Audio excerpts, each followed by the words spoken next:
कली के हाथ लगी दिव्यम की नकली कुंडली, राधिका हुई परेशान। दंगल टीवी के लोकप्रिय धारावाहिक मन अति सुंदर में दिलचस्प ड्रामे की एंट्री हुई है।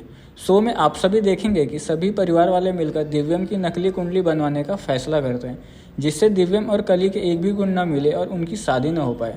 पंडित जी के पास नकली कुंडली लेकर जाने का काम गोलू को सौंपा जाता है, मगर जैसे ही गोलू पंडित जी के पास जाने लगता है, उसे बुआ रोक देती है। अब राधिका इस बात से परेशान है कि इतने कम समय में दिव्यम की नकली कुंडली कैसे बनेगी, लेकिन जल्द ही दिव्यम की दादी यानी प्रभा आती है और उसे नए बहाने के साथ बाहर भेज देती है। अब कली की नज़र अभी भी कुंडली पर है, जिसे वह पंडित जी के पास नहीं पहुंचने देना चाहती।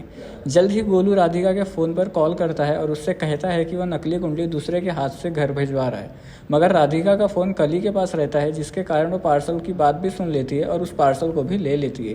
किंतु सुजाता आती है और वह राधिका को बताती है कि पार्सल में नकली कुंडली है।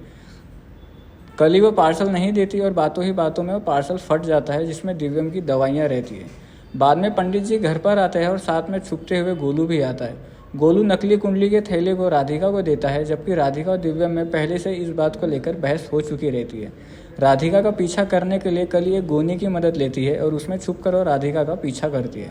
राधिका कविता के हाथों में कुंडली का थैला देती है, जिसे कली चुपके से चुरा लेती है। किंतु जैसे ही कली कमरे के बाहर निकलती है, वैसे ही राधिका उसे टकरा जाती है और राधिका कली के हाथों में से कुंडली देख लेती है। अब देखना यह दिलचस्प होगा कि क्या राधिका की योजना सफल होगी या उसके आंखों के सामने हो जाएगी दिव्यम की शादी। आपको क्या लगता है? हमें अपनी राय नीचे कमेंट सेक्शन में बताओ और अधिक अपडेट प्राप्त करने के लिए बने रहे IWM बस के साथ।